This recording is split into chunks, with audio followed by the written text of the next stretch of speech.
Get out the insurance cards, get out the copays. The office is open, my friends. Brought to you by drroto.com.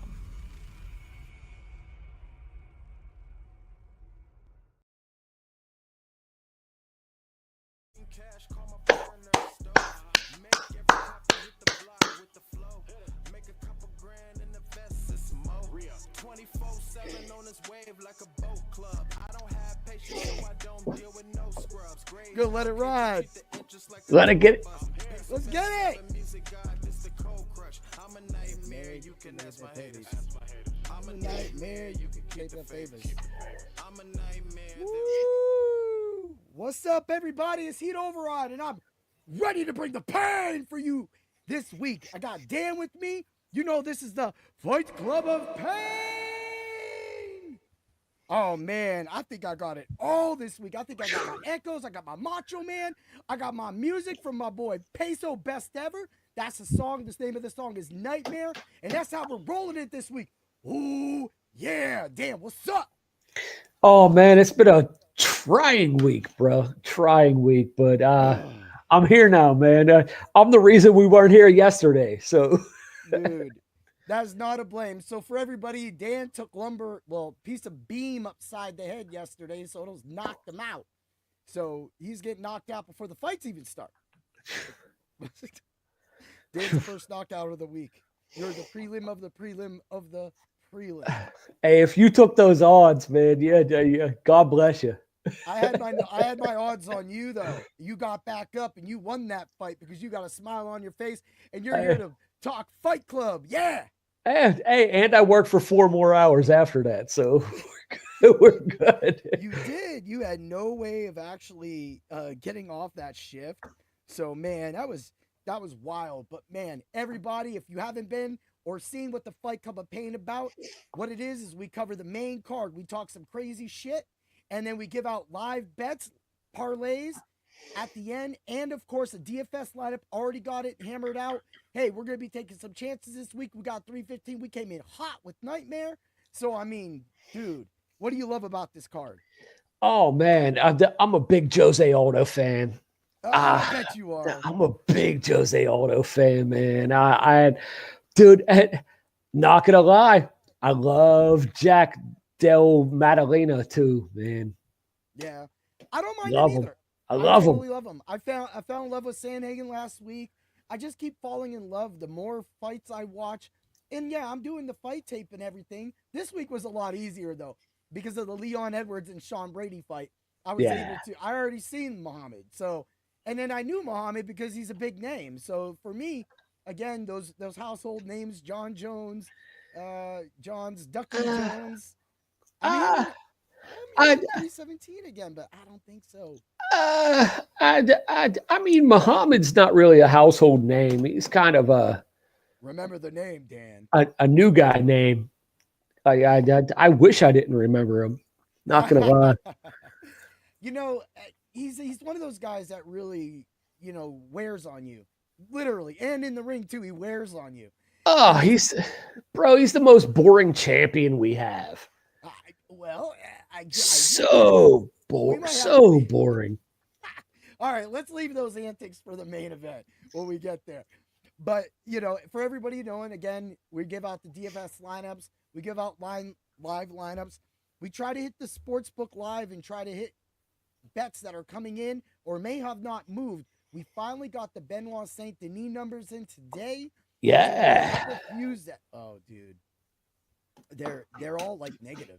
They're all negative. So the only thing you can do is you have to go for round knockout. So I already know this offhand. His first round knockout is a plus 175, but his second round knockout's a plus 750 on FanDuel. So for me, I'm just all about that right now. I'm like, oh. And then, of course, first and second, which I think his first and second is maybe a 155. We'll look at it live, though, when we get to that fight. But at the same time, it's all over the place. But like we explained last week in the fight theory and what you provided, Dan, and what you said, and then you were talking up, you were bringing sense to me with RDR. And I loved RDR going into that fight against Bo Nickel. And then it just made sense when I seen those props in that knockout prop. Yeah. I was all in, man. Tell me about it, dude. Oh man, I saw it coming, man. Bo Nickel shoots with his head up, and Mm-hmm. he never covers his midsection at all, even in the clinch. He's always ready to get that knee. Always. You're predictable. He's predictable. Yeah, he's predictable. He either shoots and tries to ragdoll you and ground and pound, Yeah. or he tries to throw sloppy stand up. That's all he has. He's not a mixed martial arts fighter. He is a wrestler trying to be a mixed martial arts fighter. And he gets by in the UFC because eventually someone throws a dumb punch or something like that, and then next thing you know he gets wrapped up, and then Bo Nickel wins. But with Yeah. RDR, you brought up and we brought up the Brazilian Jiu-Jitsu being able to counter that, but Yeah. that wasn't even it. It was the striking. He looked pathetic once RDR had that final combo in, put him up against it. They already made a meme of it. He was doing the knack in the belly, knack in the face. And those Yeah. punches didn't even look like punches. Really, it was like he was going knick knack patty whack, give Bo Nickel a sack or something because he was about to take a sit. And then he runs over, and just like we said, the knee was going to end that plus 2,300. We got that. Yeah. Even though my picks were 6 and 6, a lot of people had some wildness this week. And I mean, overall for the show, I went 4 and 2. You went 3 and 3. But that doesn't matter. What mattered is that we broke down that fight and Daniel Rodriguez against. Yeah. Ponzi. I was upset. About that, man. I was upset. I like Ponzi, man. I do. I like Ponzi. Yeah, and he was okay. He was doing okay. But Rodriguez. Okay, go on. But I also told you that his chin is suspect. Yeah. I told you his chin is suspect. If he gets clipped, he's falling. Yeah, and that was definitely a great game plan by Rodriguez because he was blitzing like me the whole time. Literally, every combo was a step forward, pump, pump, pump, pump, pump, pump, pump, pump, pump, pump, pump, pump, pump. And you hear this all the time. Once the fighter starts backing up, that they're losing. They're losing, and we're going to talk about that with some of these fighters today because that's going to be some of the cases. But we're still, as we just said, even though our picks were kind of wild, we had some upsets win. We had some upsets we thought were going to win, just lose. So overall, what really worked for us was the fight theory and hitting that plus 2,300, the plus 2,600, following the first and second, the second and third with RDR, and those being the 1,100 odds, and just being able to cash out across the board. The DFS lineup did well. That we gave out, that was a 50-50 lineup. That would have cashed you in a 50-50 lineup. Unfortunately, my other 3 DK lineups did not do well because I went 3 and 3 practically on a lot of those fights and those cards. FanDuel didn't work out as well either. And that's the thing is I need to remember to play more 50-50s. I literally played all the 8s and the 3s, and I needed to score in the top 20%. I literally was in the top 22%. If I play in a 50-50 or triple up, I'm going to win money, but I didn't. I just literally sat back. I was at a tournament, man. I didn't have any time to really throw in those weird lineups that I like to do. So, I mean, I was fighting myself, and that's kind of how it worked out. But as we say, week and week and week and week and week, is you always cover yourself. Cover yourself either with DFS, you cover yourself, you hedge. With the other fighter, you pick one thing. Look, if you think, again, I thought Bo Nickel was going to win, I pick RDR because Dan's like, yo, I think he's subbing him. So I take sub and knockout, which was plus 500. Bam, on Dan. He got it. And then I took that second round knockout, the second and third, and the first and second, literally laid it out on 100. I don't care what show in the world is. We were the only show in the world that put it out like that. Yeah. But this week, buddy, I'm going back with science, and I am not going to say predictions from my heart today. So I'm actually going to go with fight theory and watching tape and everything with my predictions today. Okay, all right. See, he's trying to go 5-0 again, or maybe 6-0. So we, of course, we already said that we're covering both Grasso Silva, Aldo Zahabi, Shevchenko Frost, and Muhammed Della Maddalena, right? And then we're also going to be covering, because we thought that this was a big fight with so many women's flyweights going on, Andrade and Judavicius. Yeah. I said Jazudu, Jasmine. Just call her Jasmine. That's Jasmine. That's Jasmine, man. Jazuda Vicious. I got it. Woo! There it is. All right, yeah, but we're going to be calling her Jasmine. So we're going to talk about that, since you have the number 7, number 9, number 1, number 5. You got the champ fighting number 2, right? Yep. Number 2. So we thought that would be a really fun thing. Was there any other fights you wanted to cover? Let me look at these fights real quick. Yeah. These fights real quick. I'm not gonna lie, I really like Brad Katona in almost the opening bout of the prelims. I really like Brad Katona. Okay. But I think Brad Katona is going to lose, because Brad Katona is a wrestler, and that's all he knows. He does not know stand up. He is the lower weight version of Bo Nickel.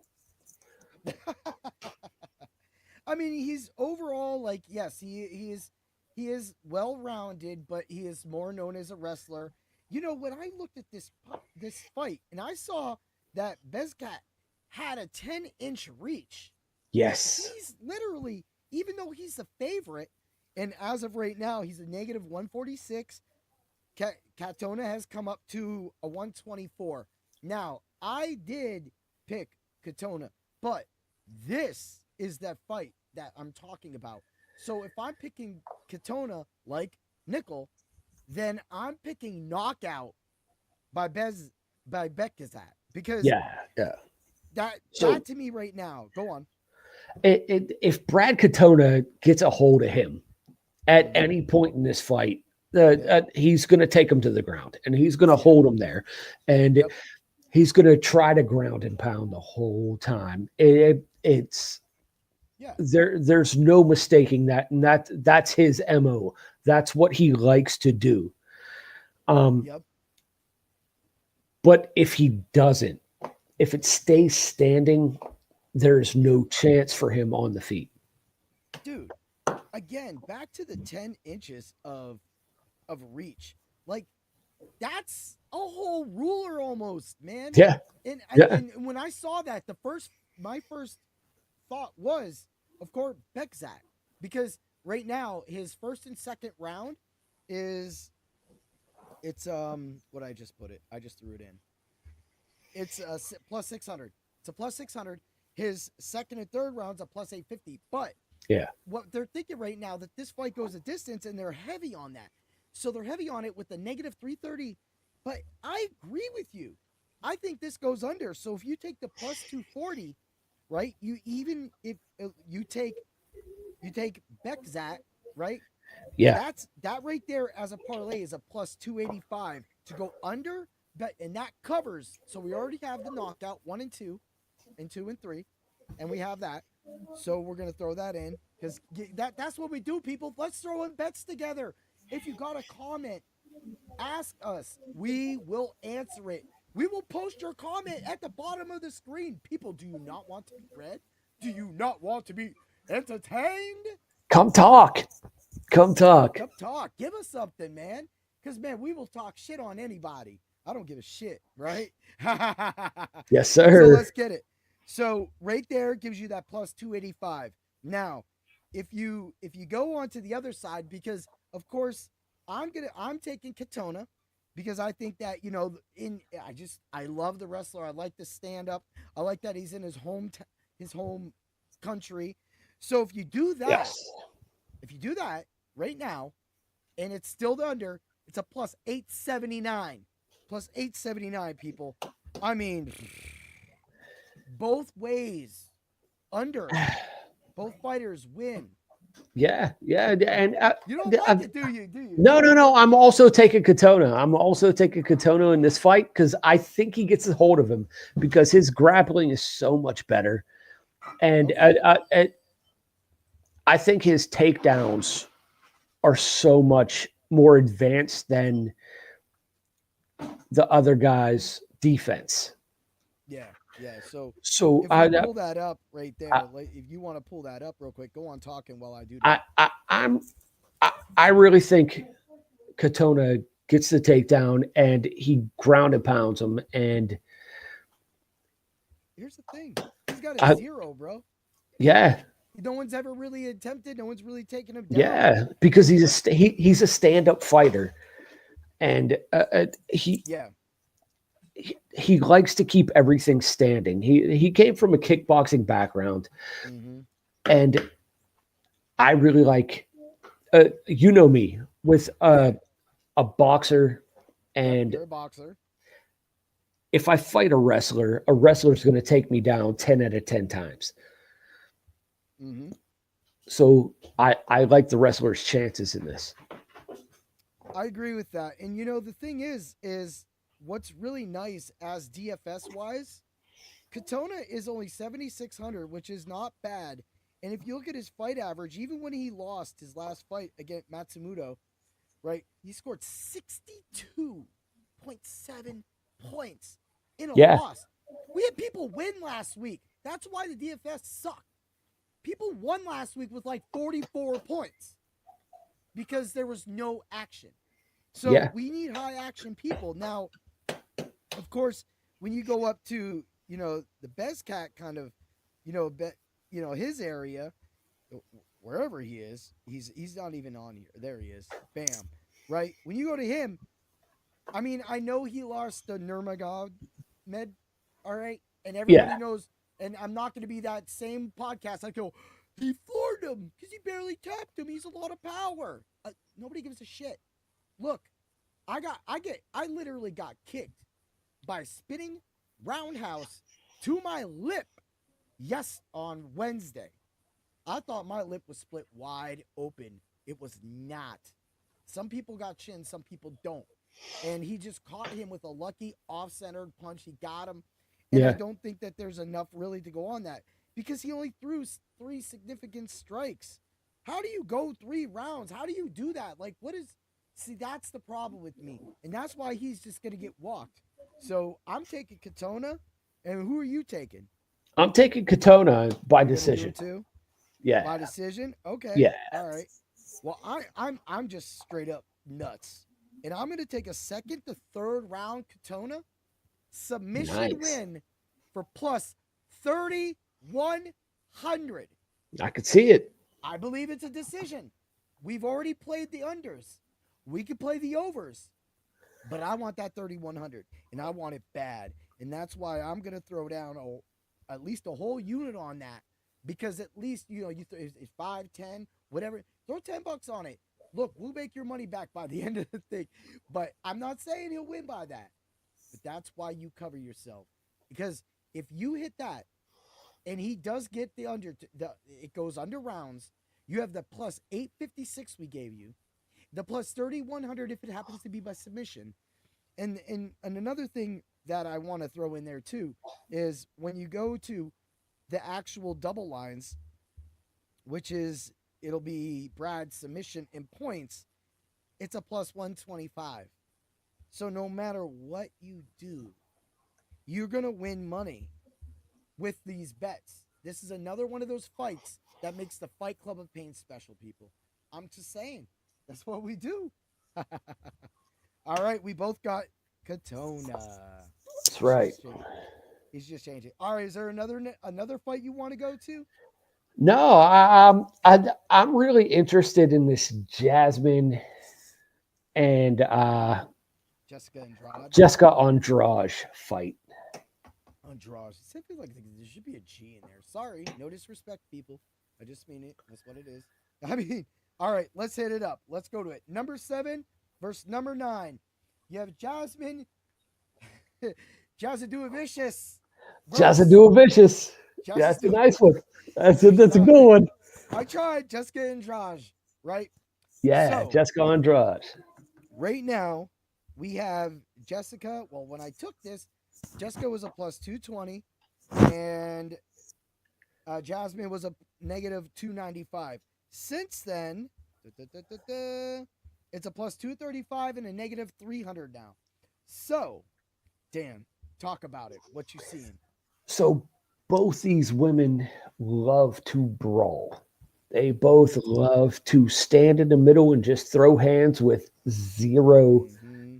abandon for their opponent. Like they they they just love to fight. Mm-hmm. Um, one is a striking style, which is Jasmine. Yep. Ja- Jasmine is more polished. She will throw a jab. Um, Jessica Andrade, she will throw overhand, but she will windmill her opponents it, until she gets a hold of them, and she'll put you on your head if she slams you. Mm-hmm. Um, you could ask Thug Rose about that because Mm-hmm. she put Thug Rose out with a slam. Damn right. But this is it. It's going to be a fight. It's not going to be. There's going to be zero style to this Yeah. matchup at all. Yeah. And the thing is right now, Jasmine is literally on DraftKings is 9,200, which is second to Saint Denis, and Saint Denis is going to be in 100% of lineups. Saint Denis, there's going to be one dude that is going to think that Prepelic is going to knock him, and that's just not going to happen. People, he's had 2 fights, Hubbard and Taleb. He's You're not looking. You weren't looking. That's this guy. Yeah. That's this guy. What? You're not taking Prepelic, are you? Yeah. Look at that. I'm just gonna say it. So on this Jasmine and Jessica fight, the points is a negative 130, and the fight going to distance is a negative 122 on FanDuel right now, and a negative 106. So when I see that, FanDuel's confused. They're saying this is a pick'em. You got the old, strong, wily vet. You have that new and upcoming, but yeah. What I like about Jasmine, of course, being the bigger, the stronger, the more upcoming, and everything like that right now. I don't know about stronger. I don't know about stronger. Yeah, okay, I'll give you. She's not stronger, but what I like about her is she should be more hungry right now. This should be her moment. You need to get past Jessica. You beat the 7. You're 9. You're at least moving up to 7.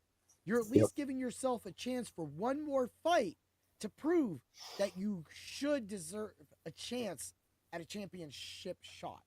Yeah. But, I mean, that's what we're looking at right here. But if she gets put down, then that makes me go, oh, well, then I don't know about you. That makes me doubt you. And you're home. So you need to win this fight. And what I think she has, of course, going for her, she has a 6-inch reach. Again, the leg reach being 3 inches isn't too much, but at the same time, she's got that reach. But when we go to the books again, going back to her double chance, now Andrade, right? Everything's positive. Plus 440 for knockout submission, plus 270 knockout points, right? But when you go down to Jasmine, you got a plus 180 for knockout in submission, which of course she may not go for the submission. Knockout in points is a negative 135. That's going to be your play. Submission,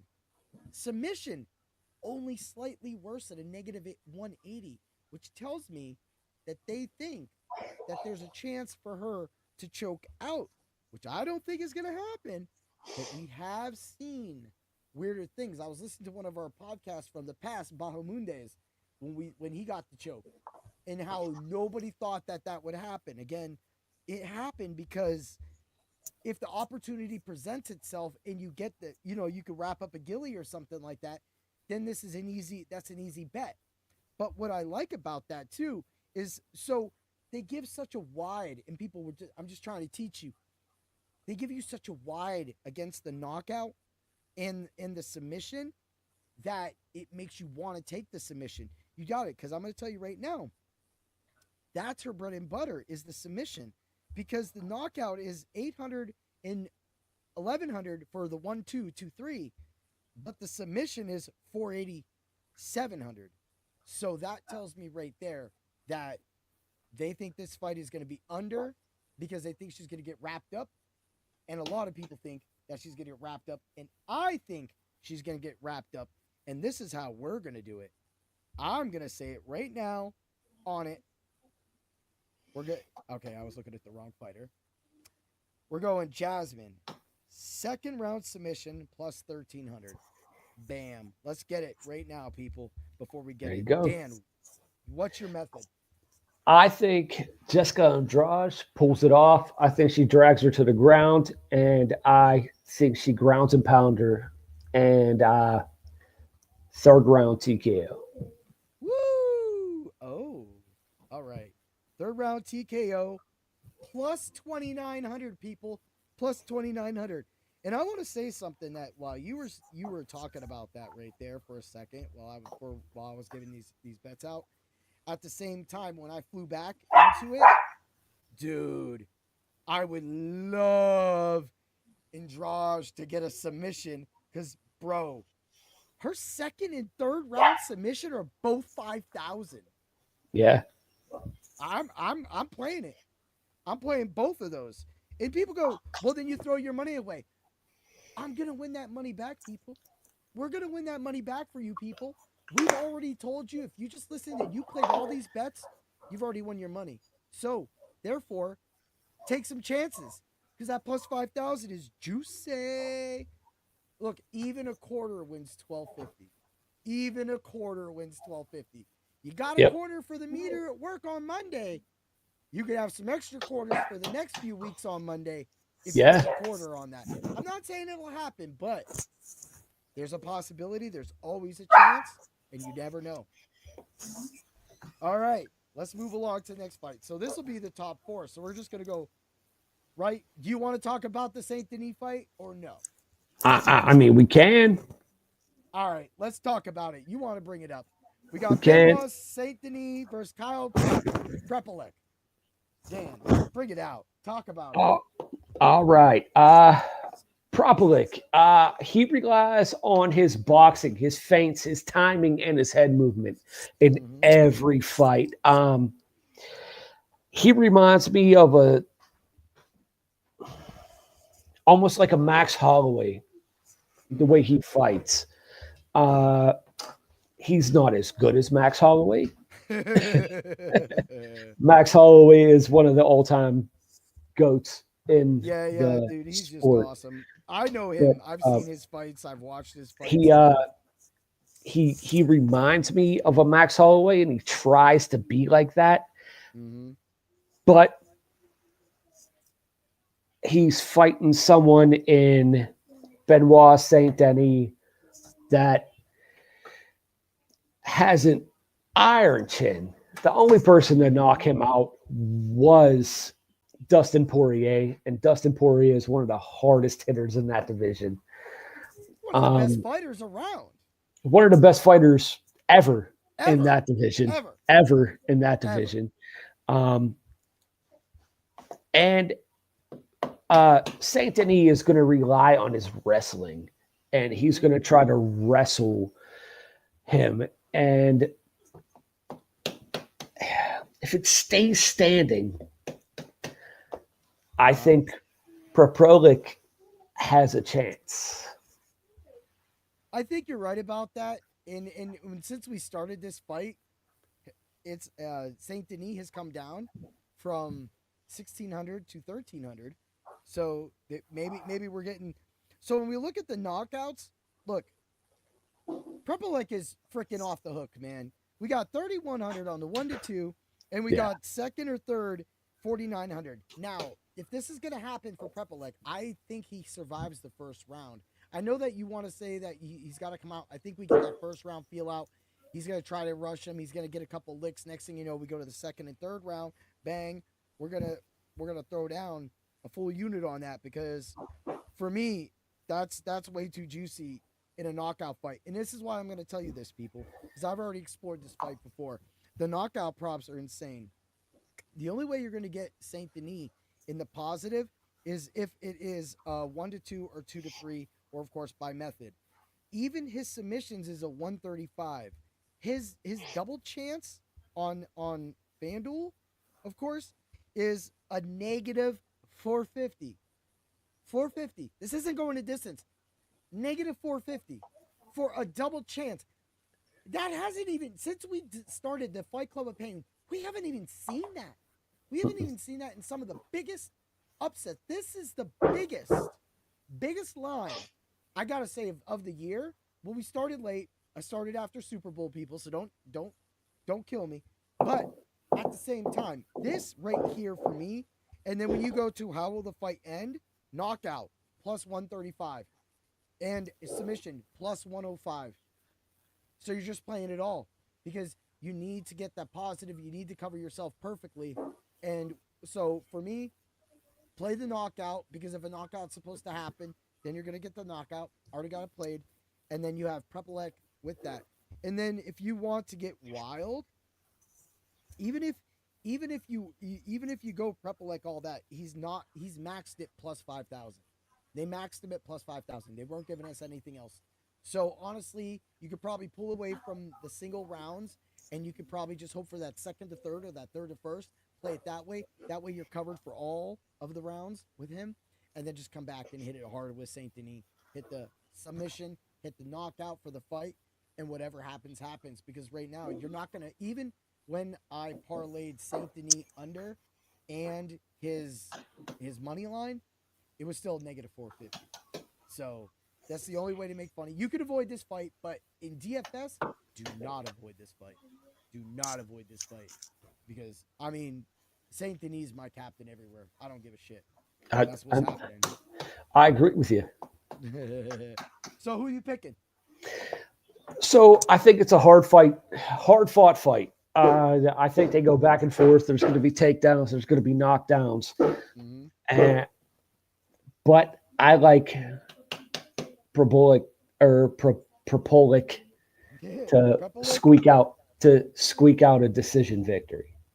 Dan is going all in. He wants the money, people. He's retiring early for us, man. We're done with our job. Actually, my job was kind of fun today. I'll tell you about that after we get off of this. But so we got that going. So boom, we're already on the main card. We're going Alexa Grasso versus Natalia Silva. We got number one, former champ, beaten by the champ on this card, going against the up-and-coming Natalia Silva, who came out in a straight dress for their matchup yesterday. Yeah. That was wild, man. She came out. She's all partied. She's ready to go, man. But I'm down with it. What's up, Dan? Tell me about this. They're both studs. One is someone that's already up there and doesn't want to fall, and one is an up-and-comer. They both love to throw down, and they both will shoot their takedowns when they have to. And you know that by watching film. Yeah. They're both going to be ready to get. This is the fight of the night. This is the most up in the air fight for me, because I think Silva is the faster and stronger of the two. I agree with that. Those are two things I did write down as well too: the speed and the strength. Go on. And I think Grasso is the more crafty veteran. And has fought the better competition. This is a toss-up because it's an up-and-comer versus basically a placeholder at this time. Yeah, that's practically what it is. And right now, the FanDuel doesn't know what to do with this fight. I mean, they do think it's going to go the distance with a negative 450 to a plus 300. Right now, the knockout and submissions are all 4-digit. So right there, you got that. And so we'll just run through it real quick. You got Grasso 1 and 2 is 2,200, then 2,700 for 2 and 3. Then we got 1,200 and 1,600 for 1 and 2, 2 and 3 for Silva, which I think that might be the if you're gonna go that this is gonna go under, I would go the 2 and 3 knockout by Silva. But the only reason why I say that is because Grasso seems to go backwards sometimes, and I love that I agree. Silva has that power and I agree. that volume. So if you're going like this, it's no different than my point fights, Dan. I agree. I agree. I just jump the shit all over them. I 100% agree with you. What are you thinking, man? Tell me. I think Silva wins by decision.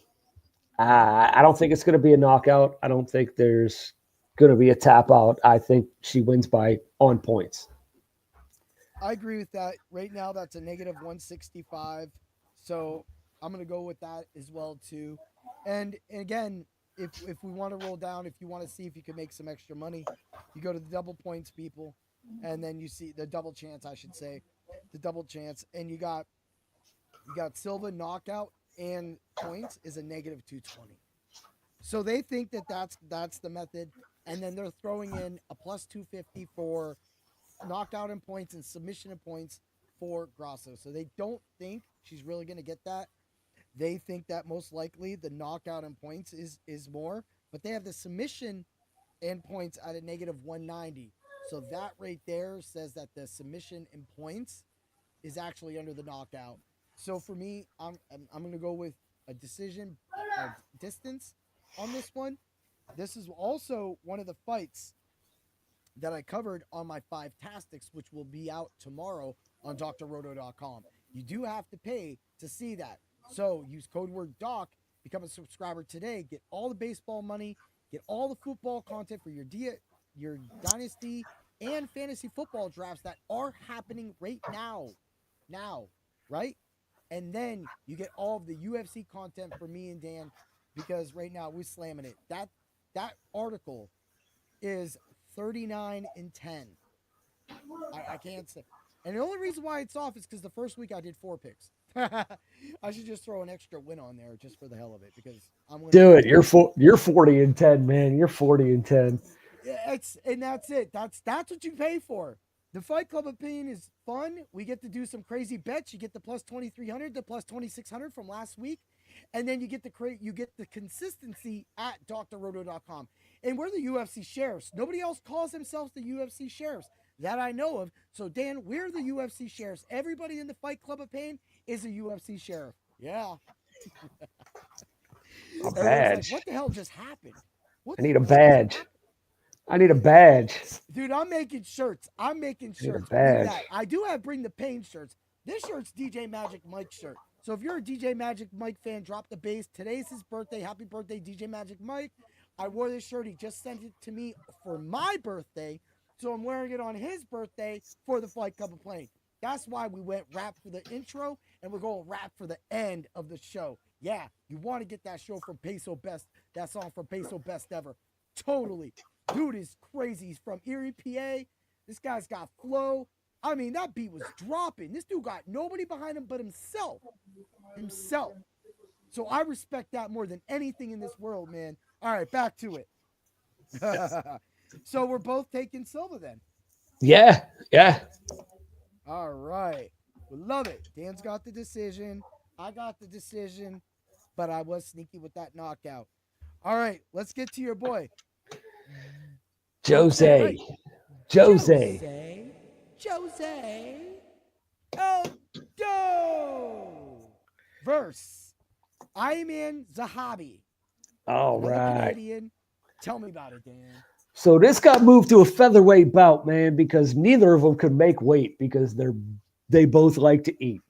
Mm-hmm. So they were hanging out with the Burrito Bandit. So we're gonna mark that. We're gonna mark that on the calendar. Did you see when I sent you that picture? I put a burrito with an eye over. Burrito. Yeah, yeah. They were both hanging out with the Burrito Bandit. That's a shirt, people. We're gonna have that as a Fight Club shirt, man. We're gonna have a big burrito on the front. We're gonna have the burrito bandit in the back, and only the people that follow the Fight Club plane are gonna know what the hell So that means. so neither of them made weight. So it got moved to a featherweight bout. So we're at a 145. It was supposed to be 135. So both of them weighed Okay. in. Both of them weighed in at like 143. And they had to make 135. Apparently, So we got some go info ahead. on. Go on. No, Uh, go on. so apparently neither of these dudes were training very hard. Um, so Zahabi is he wants to be a boxer so bad, but his stand up is kind of sloppy. Um, he loves to throw head fakes. He loves to Mm-hmm. rely on timing, but sometimes his timing gets him punched in the face. Um,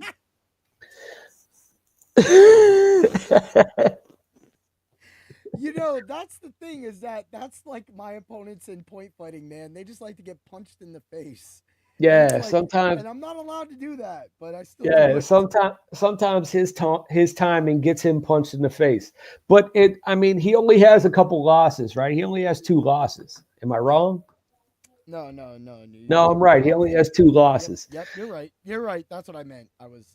So I'm running a lot right now, but go on. he is fighting the featherweight.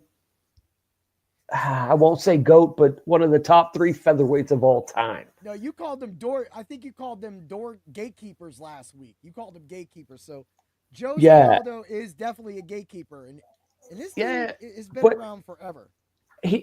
Jose Aldo is one of the top three featherweights of all time. One of the top three 145-pound fighters Mm-hmm. of all time. Mm-hmm. Um, is he past his prime? Yes. I think he's Is past his prime 10 years ago because I think everybody thinks he's 55 because he lied on his birth certificate. has his chin been checked? Yes. Has he ever been the same since he got knocked out in 13 seconds by Conor McGregor? No, he's never been the same. Okay, But I'll give you that. but I am going to go with Jose Aldo because he has the heart and the determination to beat this young up and comer. Uh-huh. And I do not think Zahabi has fought anyone like Jose Aldo in his career. I agree with that 100%. All the numbers are on the distance right now, and I agree with everything you just said about Zahabi. I think Zahabi has almost been sacrificed the same way that Prepelic was. Yes. And even though you took it, I get it. If you're not, look, every bettor in the world is going to say there's no money on the Saint Denis side. That's why we're playing knockout. That's why we're playing submission.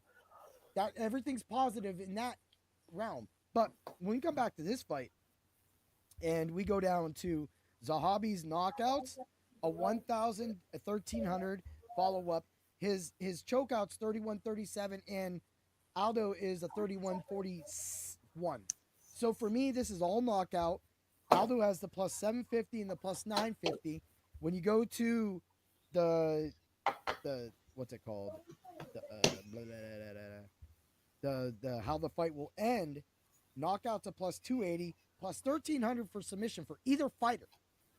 You just throw a quarter on that. Just throw a quarter on that, bro. Like, just throw a quarter on that. None of these fighters going to figure, but it's a quarter, man. It's literally a quarter. Throw 9 cents on it. That's the minimum that FanDuel will accept. Do that because you cover yourself. But knocked out plus 280. Either fighter gets a knockout is plus 280. I'm saying it right now. Jose Aldo, money line in no distance, is a plus 368 when I made that bet. But now, Jose Aldo and not go in the distance is a plus 373. So it only went up a few. I'm taking that because I think Jose Aldo knocks out Zahabi in the second or third round. And I'll tell you why. When I took that original bet, it was a plus 1,000.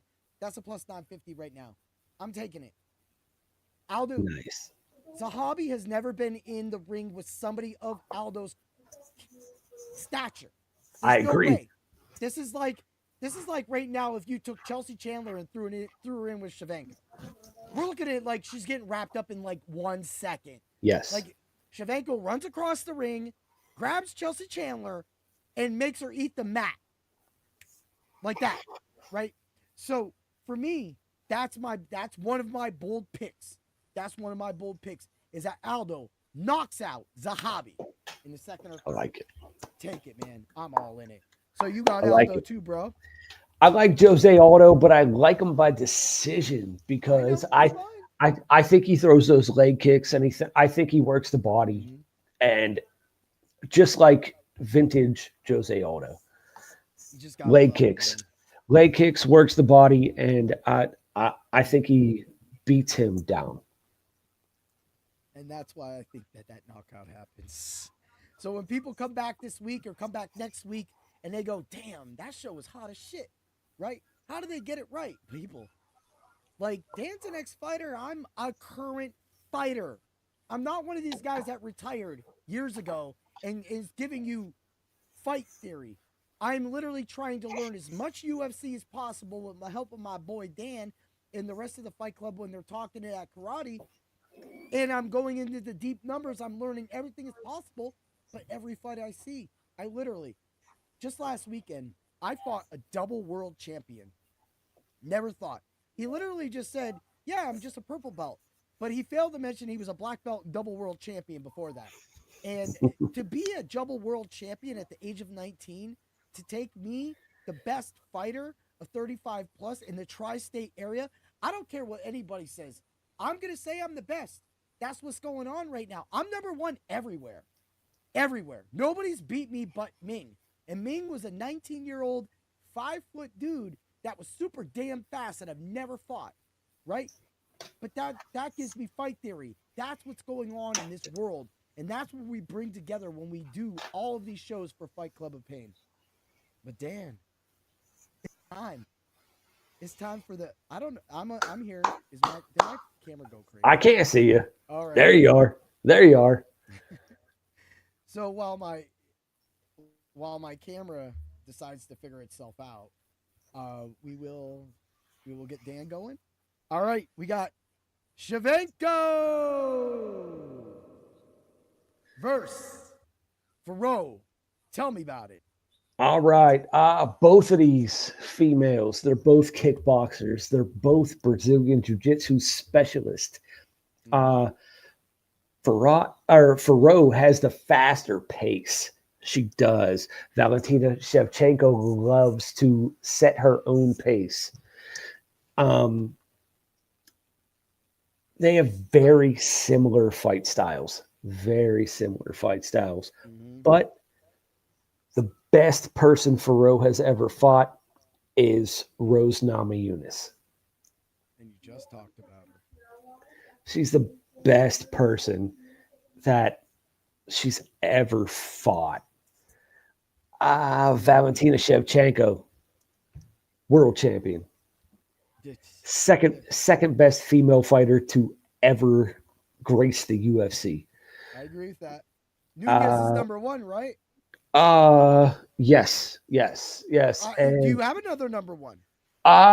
No, I think number two is tied for me because Shevchenko and what's her name? Joanna Jędrzejczyk are both number two for me. You amaze me with your knowledge, brother. That's why I love you so much. They're those two are tied for number two all time for me. And Joanna just got inducted into the Hall of Fame this year. So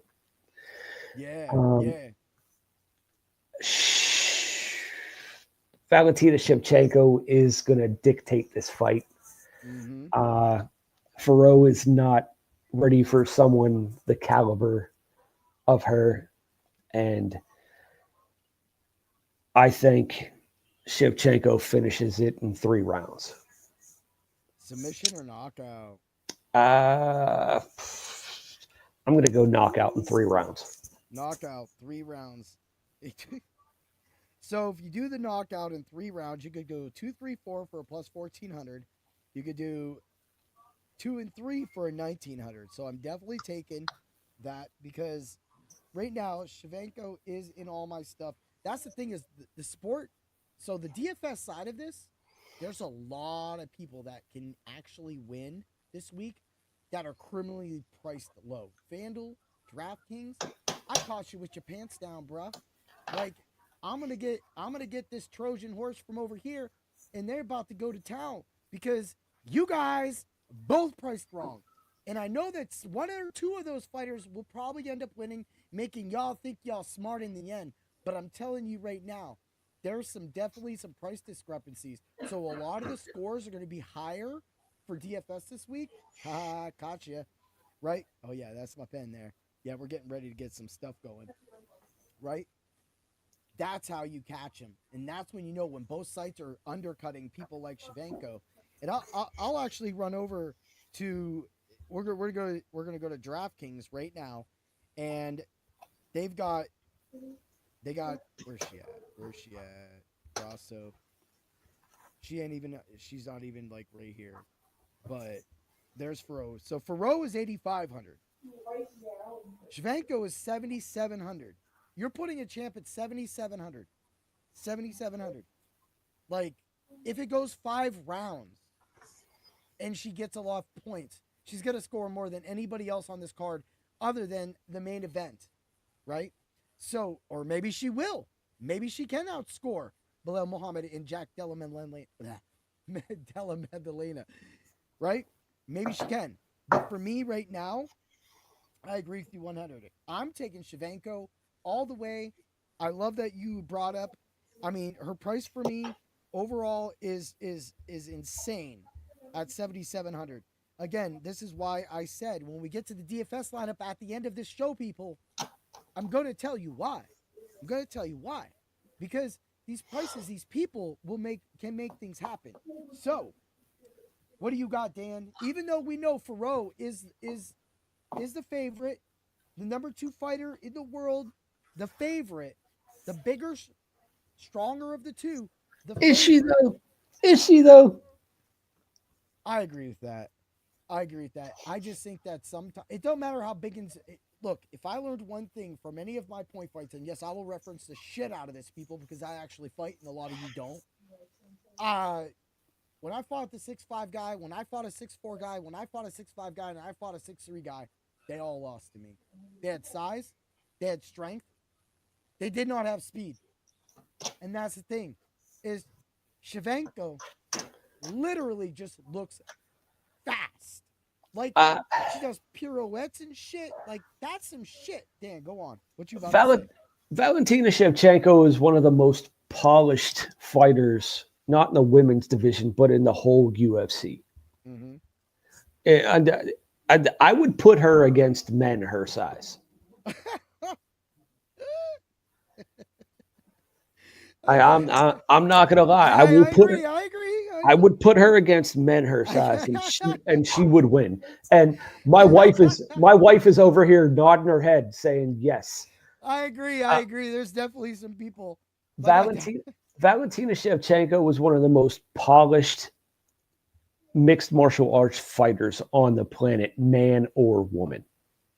I agree with that. And she deserves to be in the GOAT conversation.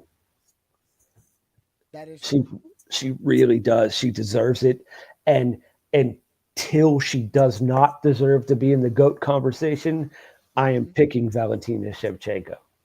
Me too. Picking her. You got the decision, don't you? No, no, you don't. You got the submission. I have Shevchenko by 3rd round knockout, actually. Okay, 3rd round knockout. Whoop, whoop, whoop. 3,400. Oh, I'm so playing that. I am so playing that. Like, that's why another reason why I love doing this show, because I get to do all this stuff. And football is going to be so much fun with you, Dan. Like, I still have to, like, talk about DFS and stuff like that with you. But, dude, football is so fun at Dr. Roto. Man. Football's another story because I'm not going to lie. I hate every team but the Steelers. Hate everyone. Why you hate my team, Dan? Uh, Never done anything to y'all. they're not in our division, so Yeah. they don't All bother right. me. All right. Before we get to the main event, we do have a comment from JT. He's watching us on YouTube, so we're gonna flop that up right there. Am I the only one who reads Islam's tweets as him saying he's not going to fight Ilya, even if Bilal wins? He said we might get real contender. I think he wants Ilya and Charles to fight first. I agree. I agree. Yes, you owe me I a ag- beer. I agree. I I agree, agree. JT. And I also think Ilya is. I, It's my number 2. I I don't think. Oh man. So let me. I I I agree with what he said. I You agree because so I think the rumors of what people are saying right now that if Maddalena wins this title, that Islam's going to move up to take that title, and he then what's he up? also said he's not gonna relinquish his title. So Yes, he wants to be that double champ, triple champ that he wants to be. He wants to be that. So he's going to try to fight all the time, and I get that.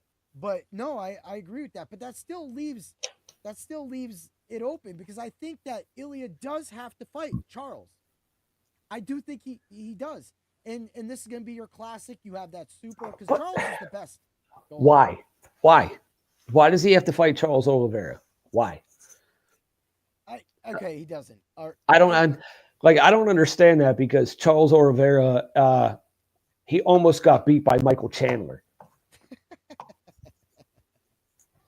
Okay. twice. Okay. Okay. So, and I'm not, I want it. I want my number 2 and my number 1 power rankings guy, Islam and Ilya, to fight. I want that fight. I agree Now. with that. I agree with that, but I think Islam is ducking the Taporia fight. Because you think that he thinks, because Taforia's going to knock him out, but he's trying to say he's going to choke him out, right? I don't think he wants to fight Taporia. Mm-hmm. And if I was in that weight class, I wouldn't want to fight Taporia either. No, he is fast. He's coming up with that speed. You're right. You're right. That division hasn't. I mean, they have great. That division's great. Let's not get it wrong. But I mean, that speed.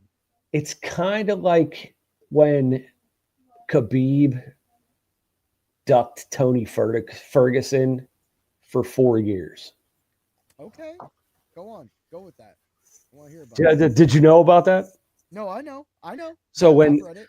when Tony Ferguson was on a 16 fight winning streak and no one could beat him, and Khabib ducked him for 4 years. Mm-hmm.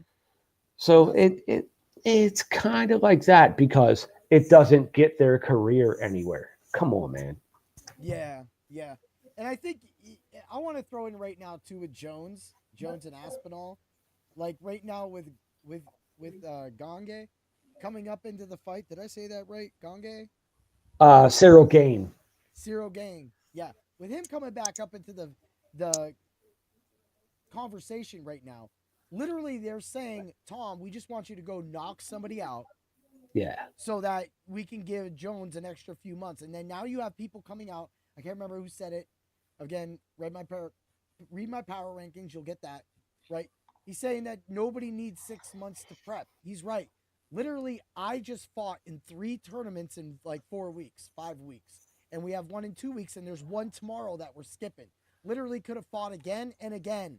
But I'm fighting in 2 weeks as of tomorrow. So, and that's in my hometown, Erie. But that's crazy. It's like, like you don't need that time. And I'm 47 now. I'm up there in age. I don't need 2 weeks or 6 months to prep for a fight. Now I understand that point fighting is nowhere near what they do in the UFC. But like I said, I literally took an unsheathed, unprotected kick by someone who is super fast and small. I blocked the first one, but he did a spinning roundhouse kick on me, heel kick, and he got me the second time.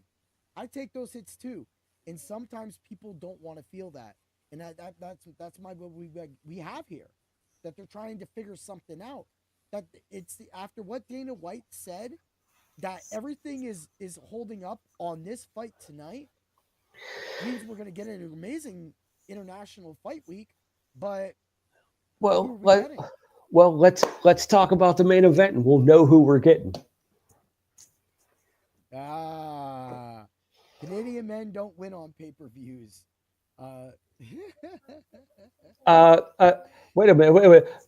George St. Pierre. Yeah. Hey, I was gonna say GSP is like one of the greatest fighters ever.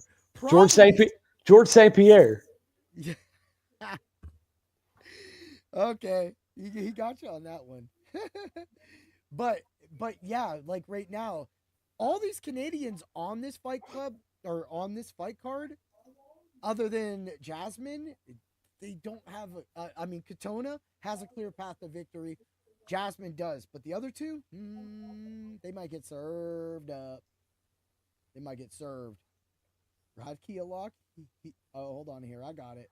Oh, he's talking a recent streak. Okay. Yeah. Okay. Do you see the comments too? Yeah, I can see the comments too. I got you. He's talking about a recent streak. Well, you should have said something about that because we are on Canadian pay-per-view. On Canadian pay-per-view cards, I get what you're saying. Now I get what you're saying. Yeah. We will give you that. I don't mean anything. Is that generalization of Canadians? They're so nice. I love in Canada. I like going up there. There's always there's a lot of great Canadian fighters. All right, we got Chuck. We got Chuck Rocky. All right, we got Raw Dirt looking at Rocky. Is he a lock? He looks dialed in. I will agree with that. A lot of the money, of course, is on Mike Malott, but Malott has been chinny. And if you're going to very chinny.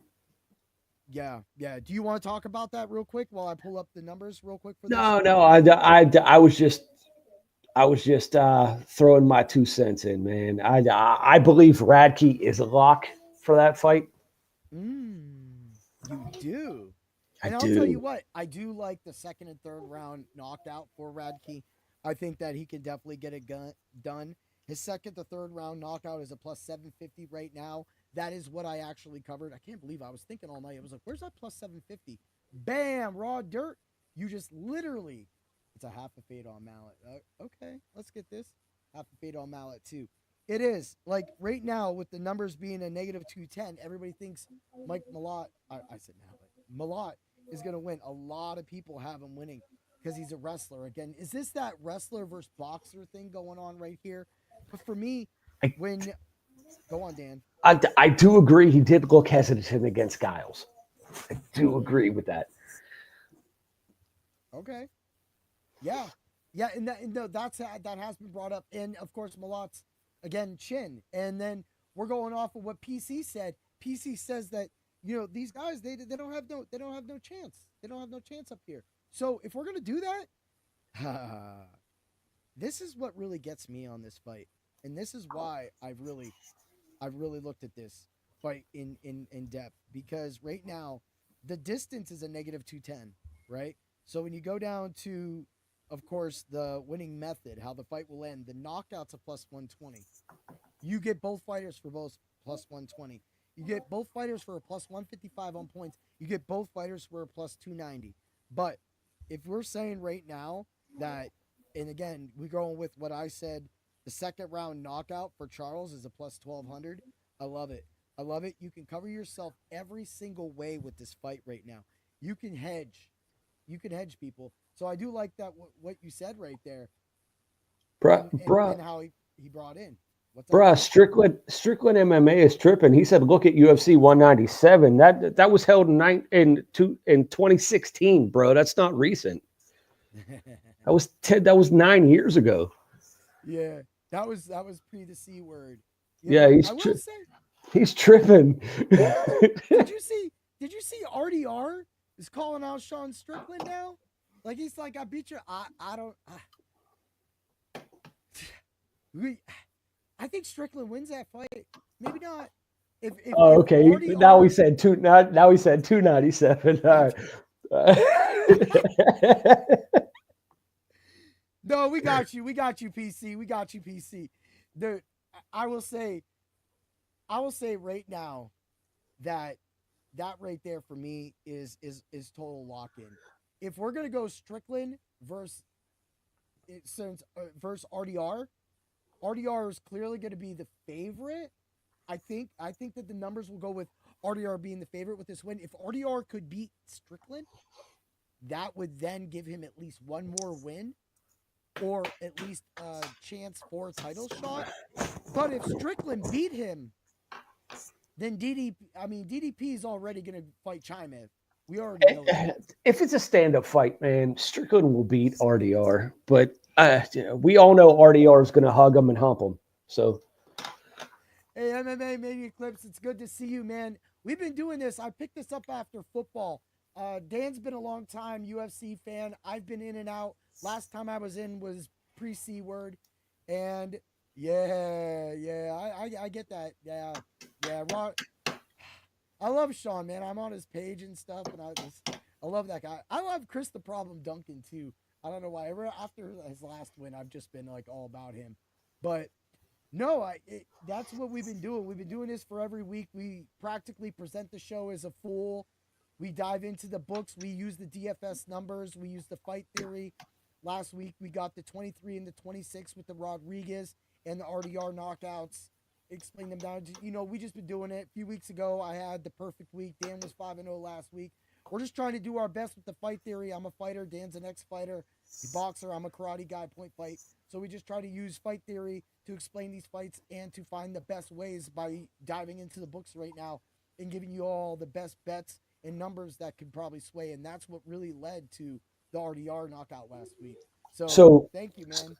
Hey, so Raw Dirt just said RDR gets it done against Sean.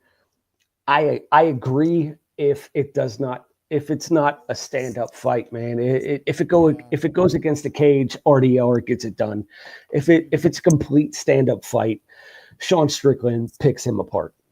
Yeah, and everybody makes fun of Sean Strickland's little kick and the little punch combos.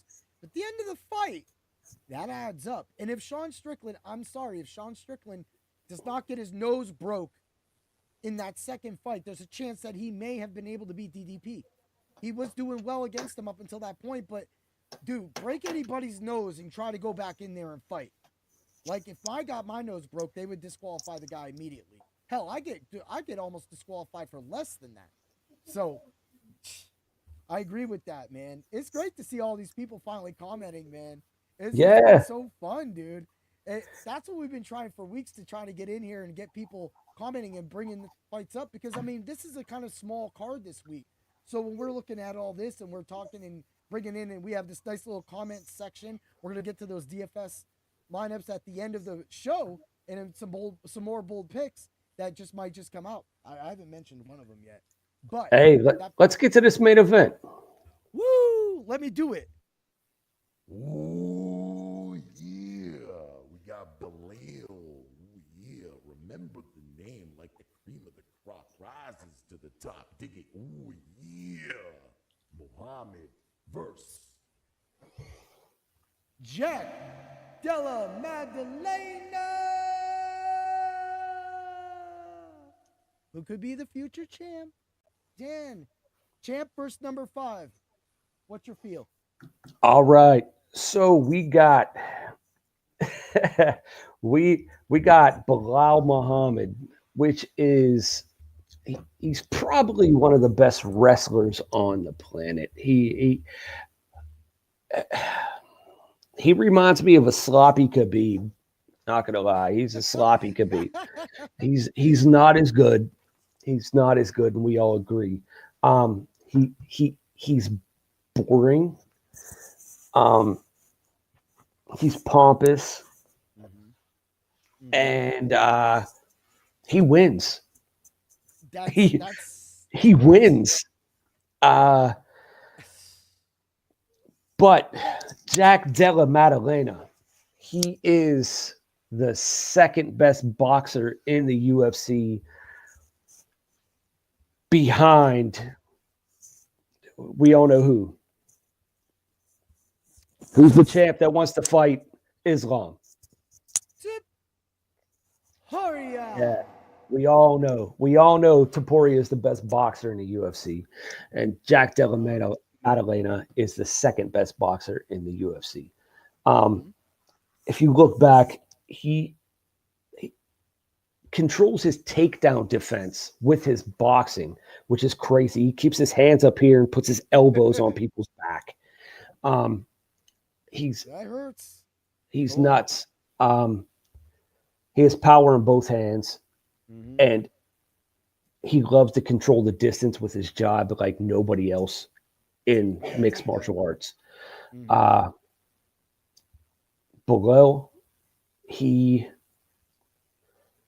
I hope he doesn't do what he says he's going to do and box I hope not either. JDM, because if he boxes JDM, he's going to get beat the fuck up. I'm sorry for swearing. No, I'm you're good. I swearing. can put the tag on that.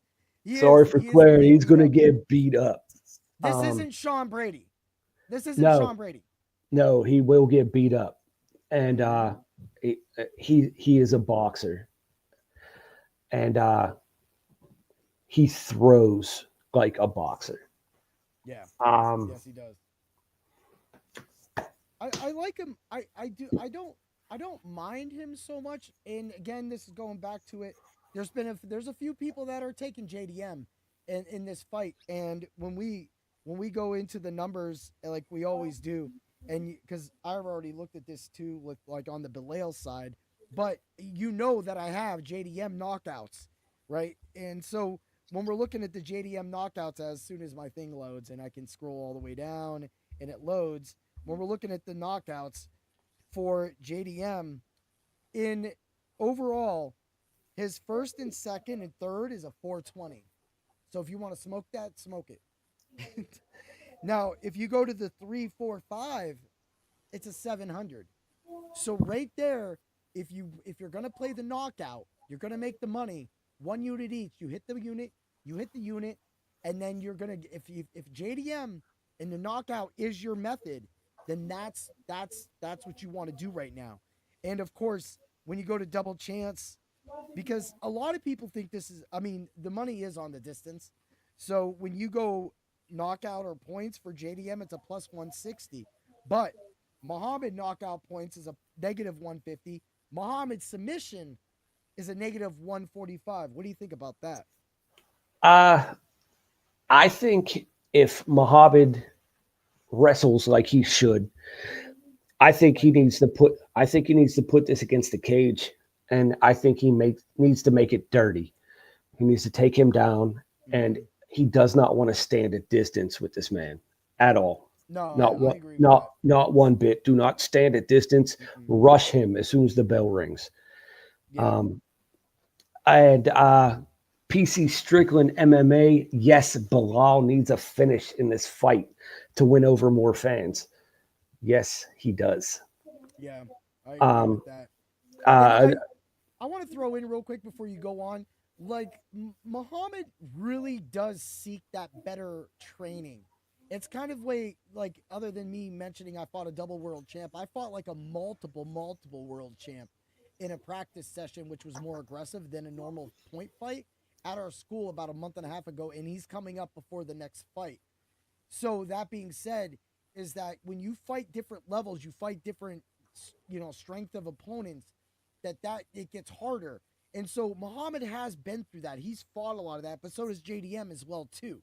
So both these guys right here are good. But the one thing I don't like about JDM is that we have his last 3 fights at 3 rounds, and then we have his last 4 fights previously were just 1 rounds. We get it 3 knockouts, sub, decision, knockout. But when we're going up to Muhammad, we already know we're getting 5, 5, 2, 5, 3, 3, 2, 3, 3, 3. So we're getting a decision or a hug fest. That's what we're getting. We're getting him laying on top of someone for 5 rounds. That's what we're getting. He That's does what not finish fights. No, and I think that's that's right. PC brought up is that he does need to finish. I think that it doesn't matter what you say. You're going to throw hands with JDM. Go ahead, Bilal. That's fine. But we Please. know we Dan. Please. Dan, you calm down, sir.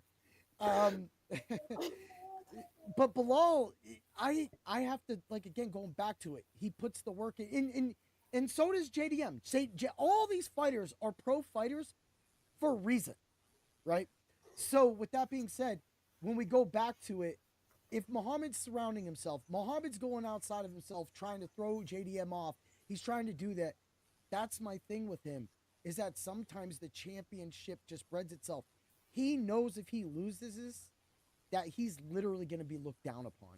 He loses this, nobody's going to think that he was ever a credible champ. That he beat Leon Edwards because Leon Edwards didn't want to engage with him. And when Leon Edwards wanted to engage with him, he quit at times.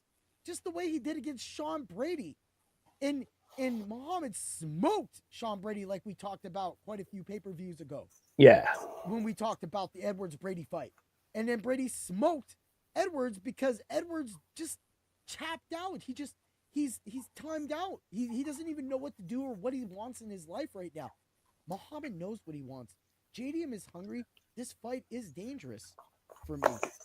What are you thinking, man? Dude, and to go off subject, PC Strickland said Bilal turns 37 in 2 months as well. For what it's worth, will he slow down soon? So I'm going to answer that question and answer your question at the same time. Yes, he will slow down in the 4th round when he gets knocked out. He said he's going to sleep to slow down. You know that I'll throw it back on, then get to my question as well too, Dan. I agree with that. I think that if there is, and I'm gonna go hit that while you get to my question. I think it can definitely happen. 4th round knockout. Yeah, plus 1900. Yeah, I think that's when he slows down, and yeah, I think Bilal's going to say do what he said. I think he's going to stand up with him. I think he's going to get beat up for 3 rounds and knocked out in the 4th. So like, I think that if there's going to be a fatal error by Belal Muhammad in this fight, it's his pride. I think that if we go into this fight and we look at Belal and he's saying these crazy things, that's like me saying all those crazy things when I go into my fight. But guess what? When I watch my fight tape back, I don't know why I hammer fisted that dude 5 times in a fight. I don't know why I decided to blitz a 5-foot dude so much, knowing that he was so small, I wasn't going to have a chance at his head. It was going to, sometimes our fight IQ can go against us. And if Belal Muhammad's fight IQ goes against him, then it's over with. Let's get. Is anyone on? Oh, I agree. He did almost throw the fight in the 5th with Leon, man. He almost lost that fight in the 5th. Yeah, he did when he was crawling away bleeding. Yeah. Yeah, that's what happens when Belal tries to stand with people. I mean, why is he going to try to stand with the best boxer in the 2nd best boxer in MMA right now? Come on. So that, like I said, that's a plus 1900. And if we're saying JDM is going to end this fight, what's really nice too is that right now, everything but the points is a negative. But that plus 750 for the submission, a little weird having Muhammad in this match with that. But the plus 190 knockout means that they think either one of these fighters is going to knock out. But of course, the distance right now is a negative 160, but under is a plus 126. So if we just go plus 126 and we just go Maddalena at plus 152, we get a plus 213, which will cover any bet that you put on this fight. Because if you're on the Maddalena side, you get the plus 213. Of course, the odds will be a little lower on the Muhammad side. So who do you got? I got JDM. 4th round knockout. Yep, we got that money on that. We got it. And so one of my bold picks is that Bilal Muhammad gets a third round submission for plus 30 or 4,300. You can follow that with a second, third, and fourth round submission at plus 1,600. I think he taps him. I think he's setting up smoke and mirrors. Just as sometimes the way I talk about my blitz on my little reels. Oh, my blitz, my blitz. And then I sidekick when I first get into that fight. Next thing you know, I'm back fisting or I'm a hammer fisting. Or I'm just literally playing up and I'm playing at you or I'm chasing you with my kicks. That can all be taken. And I know that those numbers, and I'm not saying so, of course, my main thing is going to be Bilal decision, 5 rounds. But my bold call for this fight is the third round submission by Bilal. And that's how I'm doing it, bro. Woo! I'm going to throw in a couple more bold picks. I got Lee with a second and third round knockout. And that's, of course, Ji Yong Lee. We got a plus 500 on that. We're hitting it. The knockout straight up in that fight for either fighter's a plus 100. You'll get your money back on that. Also, I'm also going to go Silva. We talked about the Silva. We're going Natalia Silva knockout in the second to third round is a plus 2,300. If you want a chance at the title, you knock somebody out. You knock out the former champ, and you knock them out with fashion. You start the beginning of the fight. You feel them up. You see how they're going to fight. And we all know that Grasso is going to be like, okay, we're going to go left and right. We're going to go left and right. Oh, I'm going backwards. Then she's going to time it. Then when she goes backwards, that's when Silva's going to use her speed and strength and rush forward, push her up against the fence. She's going to catch her with that hit. It's going to start dropping her, and that's when she's going to be able to mount and finish her. That plus 2,600 is way too juicy to take. I'm taking it.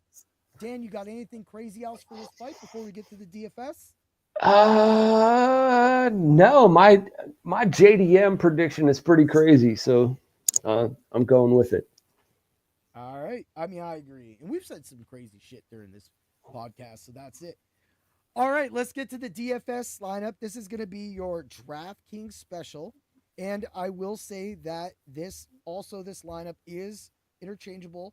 So I'm going Saint Denis at the top. If you have a captain spot, of course, he's going in your captain spot. He's going to cost you a lot of money. I think DK does not, and I don't know if this is a problem on their site. I don't think they merit or they increase the price on the captain spot.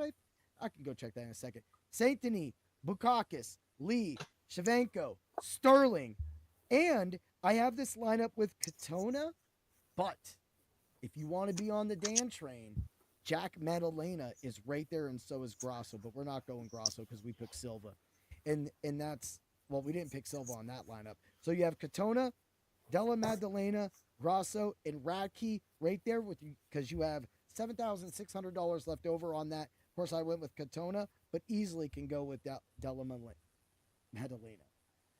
Dan, what did you got, man? Did you throw one together? I did not throw one together this week, man. It's been a busy week. I got upside the head.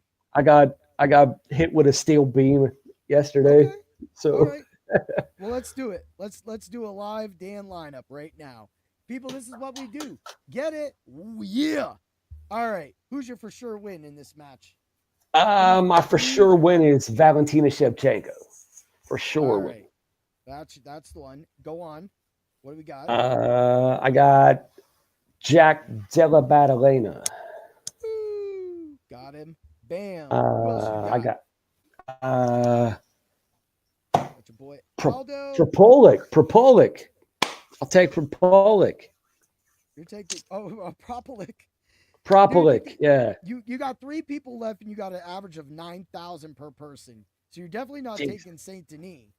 So no. You taking Simmerling, Jazuvidicius, and Aldo? Yeah. I'll take all 3 of them. All 3 of them. He literally has $1,000 left over. So even if you came off Propolic and you went up to Grasso or Radke, you get that. Dude, I love this lineup. I do love. No, I'll take it. I'm taking it. I know you are. I know you left $1,400 on the table last week and waxed my ass. So I'm not gonna say anything. And that's a lot of people. Everybody thinks that they have to in DFS spend all the money. No, you don't. take the best players. Half the people that win the Millionaire Maker have $3,000-$4,000 receivers that were in great spots that, for some reason, score 2 touchdowns each. Set Saint Denis live bet. Maybe Kyle looks good for a minute. Get it. All right. So we got that. You know what? We already talked about that. We already talked about what he's saying the live bet. So if it goes live and say the first round, this way Prepelic actually gives Saint Denis some shit in the first round. Yeah. That 1,400 is going to come down to like a negative 400, negative 300 about. And then, yes, I would jump on that. Easily, I would jump on that because that's the only thing that they're going to let you jump on. But I would definitely jump on that. So, but you know what else about that last fight, the Maddalena that we talked about?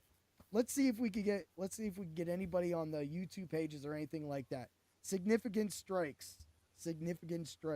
How many significant strikes do people think that this fight will have totally? Put that in there. Do you think it's going to be what do you think, Dan? If we're going back boxing in Muhammad, all 5 rounds. All 5 rounds. All 5 rounds. Significant strikes. It's a 75 plus. It's a welterweight fight.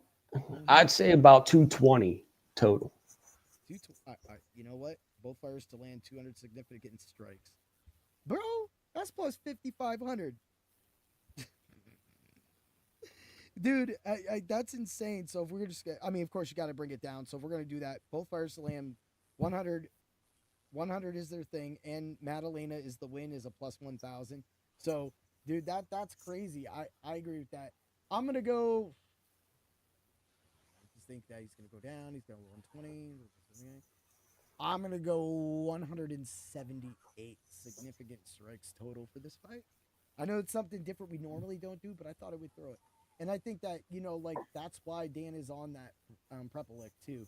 If we're going to say Canadian fighters are going to lose and we're not going to make any money on the St. Denis side because we're going to have to wait till he goes live and hope Prepelic gets any kind of wins the first fight. He would have to win the first round against St. Denis to get a great number on St. Denis because I think at that point they would flip on him, put him at least a plus 110, plus 220, and then that's when you can hit St. Denis and hopefully get that knockout afterwards, which would play into my second round knockout for St. Denis. I'm rooting for our Canadian brothers, man. Man, we don't mind you, eh? Rooting for the Canadian brother. We got it, man. All right. The 51st state, bro. I want to go to Canada now and have a beer. I just want to have a beer up in Canada. I miss that. I miss those times, man. Definitely got to get it. I want to say thank you to everybody that attended the show, threw out some questions. Definitely, we got Raw Dirt, PC Strickland M&A. We got, of course, we had MMA Media Clips. Thank you for stopping through. And anybody else that's watching, tell people else, this is what we do literally weekly. Every week. We're just trying to put out that product. I know that other shows do 5 different shows. But at the same time, I want to make sure that these shows are in it and that we're giving you one show, everything together, so you know that you can count on that every single week. He's DDP 2.0, though. I did see that, though. At Raw Dirt with his DDP. I liked it. About RDR. Yeah, I like that. I like this guy, man. I hope he watches more often. I would say, though, I would love to see an RDR and a DDP because we could literally just. I'd love to see that fight. 6 letters, that whole fight theory. You just like RDR, DDP. It's all right. And then at the end of it, when we hit it big from the win, we could give ourselves a self high five and a bang. Hey, I'm the only one that picked RDR last week, so. Yes, you did pick RDR, and that is, I do. Dude, Sean's MMA page is wild. I love watching that dude make some wild-ass comments. But yes, you did pick RDR, and because of that, I thanked you. My wallet thanked you. I was able to pay for this week completely with that RDR bet. Love it. All right, everybody. Have a great day. And always remember to bring the pain. And if you wanted this song, check out Peso Best Ever on YouTube and Audio Mac. This dude is literally trying to take over, do the best he can. He's as dedicated. We came across each other through a podcaster that I had on my show last year, Tay. So you can go back and look at those. I'm going to have him on. He's a football. Well, he does all sports, but I have him on always for football. Unfortunately, he's a Dallas Cowboy fan. You guys with that Pickens roll.